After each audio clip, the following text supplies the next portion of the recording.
পরিবারের দরকারে আপনাকে কখনো কারুর কাছে টাকা চেয়ে দুটো কথা শুনতে হবে না। জাস্ট এই ৯টি অর্থনৈতিক নীতি ১২ মাস মেনে চলার চেষ্টা করুন। ১.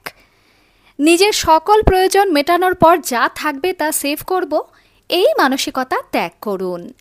আপনার ইনকাম যাই হোক না কেন, সঞ্চয় বাবদে একটা নির্দিষ্ট অ্যামাউন্ট প্রতি মাসে আলাদা করে রাখুন। ২.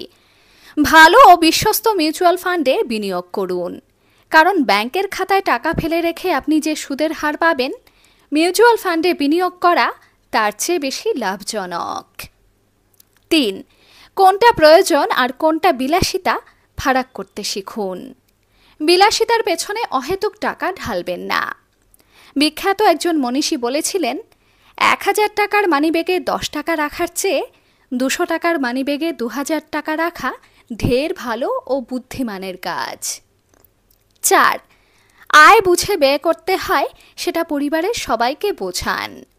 আপনার ব্যয় যদি আয়ের তুলনায় বেশি হয়, তাহলে আপনি জীবনেও মাথা তুলে দাঁড়াতে পারবেন না। আর্থিক সংকট লেগেই থাকবে। ৫. দোকান বাকি রাখার অভ্যেস ত্যাগ করুন।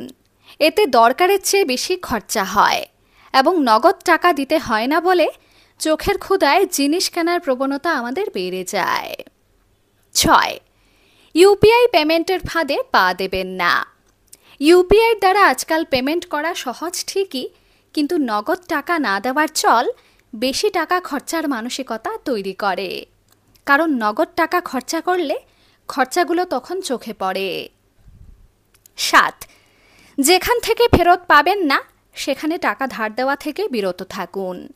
মনে রাখবেন, আপনি যখন বিপদে পড়বেন, তখন সেই মানুষগুলোর কেউ আপনার পাশে এসে দাঁড়াবে না। আজকাল বেশিরভাগ মানুষ খুব অকৃতজ্ঞ। তারা টাকা চাওয়ার বেলায় যতটা অসহায় দেখায়, টাকা ফেরত দেবার বেলায় তার চেয়ে দ্বিগুণ ভাব দেখায়। ৮. বাইরের খাওয়া দাওয়া কম করুন, কারণ বাইরের ময়দাযুক্ত ও রিউজড তেলে রান্না করা খাবার নিয়মিত খেলে শরীর স্বাস্থ্যের ঝুঁকি বাড়ে এবং তারপর চিকিৎসার পেছনে এক গাদা টাকা খরচা হয়।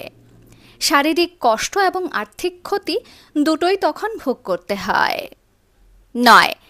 নিজের এবং পরিবারের সবার জন্য বাড়তি একটা হেলথ ইন্স্যুরেন্স অবশ্যই করে রাখুন।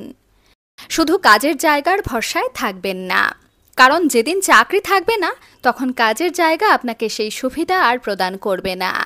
আর বয়স ৫০ পেরোনোর পর শারীরিক নানান রোগভোগের সম্ভাবনা বেড়ে যায় এবং তখন হেলথ ইন্স্যুরেন্স খুব কাজে লাগে। আপনি এই ৯টি নীতির কতগুলো মেনে চলেন, অবশ্যই আমাদের লিখে জানাবেন।